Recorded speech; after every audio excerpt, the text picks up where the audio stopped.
ನಮಸ್ಕಾರ. ನೋಂದಾಯಿತ ಗರ್ಭಧಾರಣೆಯಲ್ಲಿ ಎಎನ್ಸಿ ತಪಾಸಣೆ ಹೇಗೆ ಮಾಡುವುದು ಎಂದು ಈ ವಿಡಿಯೋದಲ್ಲಿ ನೋಡೋಣ. ತಾಯಿಯ ಆರೋಗ್ಯ ಮುಖಪುಟದಲ್ಲಿ ಎಎನ್ಸಿ ಬಾಕಿ ಇದೆ ಎಂದು ಕಾಣುತ್ತದೆ. ಅದರ ಮೇಲೆ ಕ್ಲಿಕ್ ಮಾಡಿದರೆ ಒಟ್ಟು ಪ್ರಕರಣಗಳು ತೆರೆದುಕೊಳ್ಳುತ್ತವೆ. ಗರ್ಭಿಣಿಯನ್ನು ಆಯ್ಕೆ ಮಾಡಬೇಕು. ನಂತರ ಗರ್ಭಧಾರಣ ಪ್ರೊಫೈಲ್ ಓಪನ್ ಆಗುತ್ತದೆ. ಅದರ ಕೆಳಗೆ ಪ್ಲಸ್ ಎಎನ್ಸಿ ಮೇಲೆ ಒತ್ತಿ. ನಂತರ ಈ ಪುಟದಲ್ಲಿ ಎಎನ್ಸಿ ದಿನಾಂಕ, ಎಎನ್ಸಿ ಸೇವೆಯ ಸ್ಥಳ ಆಯ್ಕೆ ಮಾಡಿ. ಮುಂದೆ ಬಟನ್ ಮೇಲೆ ಕ್ಲಿಕ್ ಮಾಡಿ. ನಂತರ ಟಿಡಿ ಲಸಿಕೆ ಅಥವಾ ಟಿಡಿ ಬೂಸ್ಟರ್ ಸ್ಥಿತಿ ಬರುತ್ತದೆ.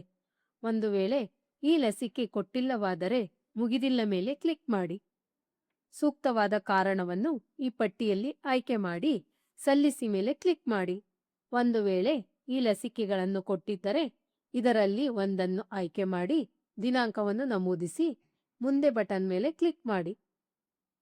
ನಂತರ ದೇಹ ಪರೀಕ್ಷೆಯ ಕೆಳಗೆ ತೂಕ, ರಕ್ತದೊತ್ತಡ, ತಾಪಮಾನ, ನಾಡಿ ಮಿಡಿತವನ್ನು ಎಂಟ್ರಿ ಮಾಡಿ ಮುಂದೆ ಬಟನ್ ಮೇಲೆ ಕ್ಲಿಕ್ ಮಾಡಿ. ನಂತರ ಹಿಮೋಗ್ಲೋಬಿನ್, ರಕ್ತದಲ್ಲಿನ ಸಕ್ಕರೆ ಮೌಲ್ಯ ಕಂಡುಬರುತ್ತದೆ. ಈ ಪರೀಕ್ಷೆ ಮಾಡಿಲ್ಲವಾದರೆ ಮುಗಿದಿಲ್ಲ ಮೇಲೆ ಕ್ಲಿಕ್ ಮಾಡಿ. ಸೂಕ್ತವಾದ ಕಾರಣವನ್ನು ಈ ಪಟ್ಟಿಯಲ್ಲಿ ಆಯ್ಕೆ ಮಾಡಿ ಸಲ್ಲಿಸಿ ಮೇಲೆ ಕ್ಲಿಕ್ ಮಾಡಿ. ಒಂದು ವೇಳೆ ಈ ಪರೀಕ್ಷೆ ಮಾಡಿದ್ದರೆ ಹಿಮೋಗ್ಲೋಬಿನ್ ಹಾಗೂ ರಕ್ತದಲ್ಲಿನ ಸಕ್ಕರೆ ಮೌಲ್ಯವನ್ನು ನಮೂದಿಸಿ. ಮುಂದೆ ಬಟನ್ ಮೇಲೆ ಕ್ಲಿಕ್ ಮಾಡಿ. ನಂತರ ಮೂತ್ರ ಪರೀಕ್ಷೆಯ ಕೆಳಗೆ ಅಲ್ಬ್ಯುಮಿನ್ ಪ್ರೋಟೀನ್, ಮೂತ್ರದ ಸಕ್ಕರೆ ಹಾಜರಾತಿ, ಲ್ಯೂಕೋಸೈಟ್, ನೈಟ್ರೇಟ್ ಪರೀಕ್ಷೆಗಳು ಬರುತ್ತವೆ. ಈ ಪರೀಕ್ಷೆ ಮಾಡಿಲ್ಲವಾದರೆ ಮುಗಿದಿಲ್ಲ ಮೇಲೆ ಕ್ಲಿಕ್ ಮಾಡಿ. ಸೂಕ್ತವಾದ ಕಾರಣವನ್ನು ಈ ಪಟ್ಟಿಯಲ್ಲಿ ಆಯ್ಕೆ ಮಾಡಿ ಸಲ್ಲಿಸಿ ಮೇಲೆ ಕ್ಲಿಕ್ ಮಾಡಿ. ಒಂದು ವೇಳೆ ಪರೀಕ್ಷೆ ಮಾಡಿದ್ದರೆ ಈ ಎಲ್ಲ ಮಾಹಿತಿಯನ್ನು ತುಂಬಿ. ದಯವಿಟ್ಟು ಗಮನಿಸಿ, ಫಲಿತಾಂಶವು ಪಾಸಿಟಿವ್ ಆಗಿದ್ದರೆ ಮಾಹಿತಿಯು ಹಸಿರು ಬಣ್ಣದಲ್ಲಿ ಗೋಚರಿಸುತ್ತದೆ. ಫಲಿತಾಂಶಗಳು ನೆಗೆಟಿವ್ ಆಗಿದ್ದರೆ ಕೆಂಪು ಬಣ್ಣದಲ್ಲಿ ಗೋಚರಿಸುತ್ತದೆ. ನಂತರ ಮುಂದೆ ಬಟನ್ ಮೇಲೆ ಒತ್ತಿ.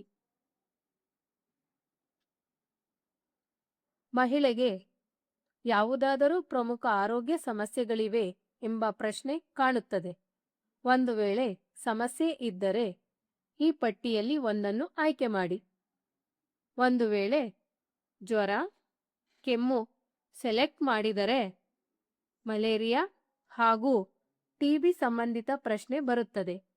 ಮಲೇರಿಯಾ ಸಂಬಂಧಿತ ಲಕ್ಷಣಗಳಿವೆಯೇ? ಟಿಬಿ ಕಾಯಿಲೆ ಸಂಬಂಧಿತ ಲಕ್ಷಣಗಳಿವೆಯೇ? ಹೌದು ಅಥವಾ ಇಲ್ಲ ಎಂದು ಆಯ್ಕೆ ಮಾಡಿ ಮುಂದೆ ಬಟನ್ ಮೇಲೆ ಕ್ಲಿಕ್ ಮಾಡಬೇಕು. ನಂತರ ಎಎನ್ಸಿ ಸಾರಾಂಶ ಕಾಣುತ್ತದೆ. ಯಾವುದಾದರೂ ಅಪಾಯದ ಲಕ್ಷಣಗಳಿದ್ದರೆ ಅದಕ್ಕೆ ಸಂಬಂಧಿಸಿದ ಸಲಹೆಗಳನ್ನು ಓದಿ ತಿಳಿಸಬೇಕು. ನಂತರ ಒಂದು ಸೂಚನೆ ಕಾಣುತ್ತದೆ. ಅಗತ್ಯವಿದ್ದರೆ ಕೇಂದ್ರಕ್ಕೆ ರೆಫರ್ ಮಾಡಿ ಎಂದು ಕಾಣುತ್ತದೆ. ಮುಂದೆ ಬಟನ್ ಮೇಲೆ ಒತ್ತಿ. ಶಿಫಾರಸು ಮಾಡಿದ ಮಾತ್ರೆಗಳ ಕೆಳಗೆ ಐಎಫ್ಎ ಟ್ಯಾಬ್ಲೆಟ್ ಬರುತ್ತದೆ. ಒಂದು ವೇಳೆ ಐಎಫ್ಎ ಮಾತ್ರೆಗಳನ್ನು ಕೊಡದಿದ್ದರೆ ಏಕೆ ಕೊಟ್ಟಿಲ್ಲ ಎಂಬ ಕಾರಣ ಬರುತ್ತದೆ. ಪಟ್ಟಿಯಲ್ಲಿ ಆಯ್ಕೆ ಮಾಡಿ ಸಲ್ಲಿಸಿ ಮೇಲೆ ಕ್ಲಿಕ್ ಮಾಡಿ. ಒಂದು ವೇಳೆ ಐಎಫ್ಎ ಮಾತ್ರೆಗಳನ್ನು ಕೊಟ್ಟಿದ್ದರೆ ಕೊಡುವುದು ಮೇಲೆ ಒತ್ತಿ ಎಷ್ಟು ಕೊಟ್ಟಿದ್ದಾರೆ ಎಂದು ನಮೂದಿಸಿ ಹಾಗೂ ವಿಶೇಷ ಸೂಚನೆ ಮೇಲೆ ಒತ್ತಿ ಉಳಿಸಿ ಮೇಲೆ ಕ್ಲಿಕ್ ಮಾಡಬೇಕು. ಕ್ಯಾಲ್ಸಿಯಂ ಮಾತ್ರೆಗಳನ್ನು ಒಂದು ವೇಳೆ ಕೊಟ್ಟಿಲ್ಲವಾದರೆ ಏಕೆ ಕೊಟ್ಟಿಲ್ಲ ಎಂಬ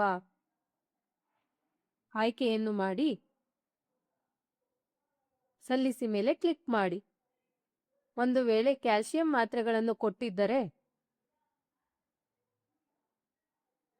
ಎಷ್ಟು ಕೊಟ್ಟಿದ್ದಾರೆಂದು ನಮೂದಿಸಿ ವಿಶೇಷ ಸೂಚನೆ ಮೇಲೆ ಒತ್ತಿ ಉಳಿಸಿ ಮೇಲೆ ಕ್ಲಿಕ್ ಮಾಡಬೇಕು. ಸ್ವಯಂ ಸೇವಿಸಿದ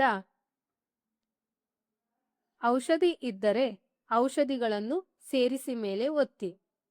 ಔಷಧಿ ಹೆಸರು ಹಾಗೂ ಎಷ್ಟು ಕೊಟ್ಟಿದ್ದಾರೆ ಎಂದು ನಮೂದಿಸಿ.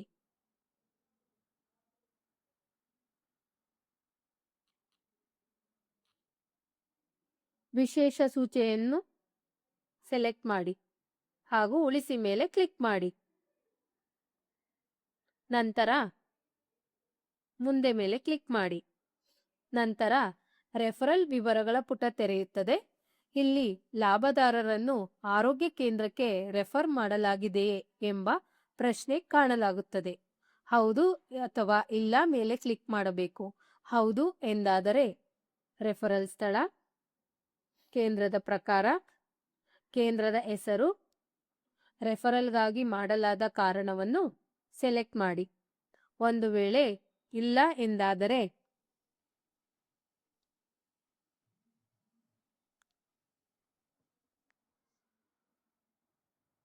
ಅಭಿನಂದನೆಗಳು, ಎಎನ್ಸಿ ಪೂರ್ಣಗೊಂಡಿದೆ ಎಂಬ ಪಾಪಪ್ ಬರುತ್ತದೆ. ಎಎನ್ಸಿ ದಿನಾಂಕ ಕಾಣುತ್ತದೆ. ಧನ್ಯವಾದಗಳು.